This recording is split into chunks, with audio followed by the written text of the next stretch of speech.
کیسے بن گئی, کہاں استعمال ہوگی, کیسے ہوگی, بھرتی ہو رہی ہے اس کی بڑے پیمانے پر, پیسے جمع کیے جا رہے ہیں, یہ فلسطین کی بات کر رہے ہیں, یہ جو اب ہم بھی شامل ہو گئے ہیں اوور آل ہم اس میں شامل نہیں ہے, فورس میں شامل نہیں ہے, ایگزیکٹو بورڈ میں ہیں, ہاں ہم صرف بورڈ میں ہیں. لیکن دے تو رہے ہیں ہم بھی شاید نہیں کوئی فوج نہیں جا رہی, کوئی پیسہ نہیں جا رہا ہماری طرف سے, ایک پیسہ بھی نہیں. $1 ارب تو دیا نا, نہیں ہم نے نہیں دیا, ممبرشپ کا نہیں دیا. نو ہماری ممبرشپ فری ہے, ہماری ٹیمپرری ممبرشپ ہے, وہ جو لائف ممبرشپ ہے انہوں نے پیسے دیے, $1 ارب. ہمارا تو مفت میں ہے.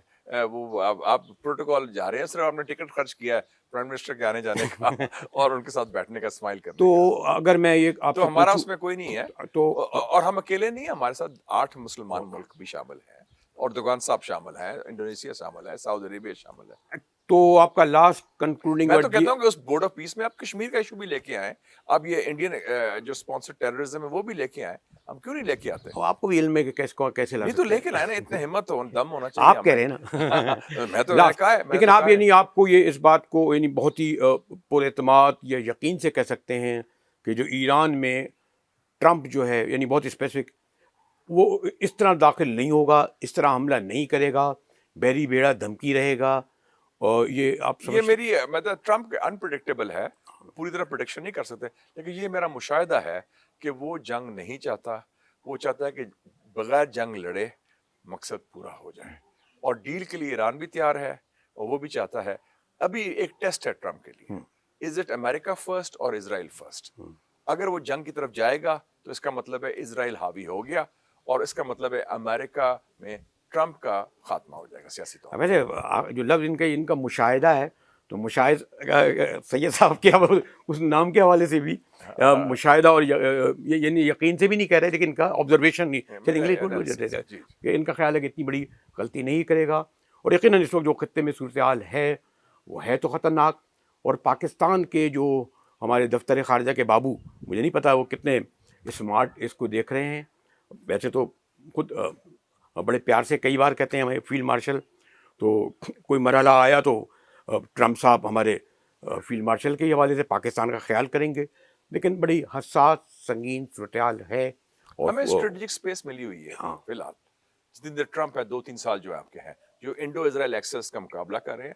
اور میرے خیال میں اگر کچھ لوگوں کی بات سنتا ہے تو ایک ان کا جو فیوریٹ فیلڈ مارشل ہے, ایک پریزیڈنٹ اردوغان ہے, اور ایک جو سلمان ہے, محمد بن سلمان. آپ کو علم ہے کہ یہ بہت مشکل ہے کہ سینیٹر مشاہد سید صاحب سے خاص طور پر اس خطے پہ اگر بات کی جائے تو, اور تھوڑا بہت ہم بھی طالب علم کی حیثیت سے اگر سوال پوچھتے رہیں تو اسے کنکلوڈ نہیں کیا جاتا, اور کرا بھی نہیں جا سکتا, کیونکہ 24 گھنٹے 48 گھنٹے بعد صورتحال تبدیل ہو جاتی ہے.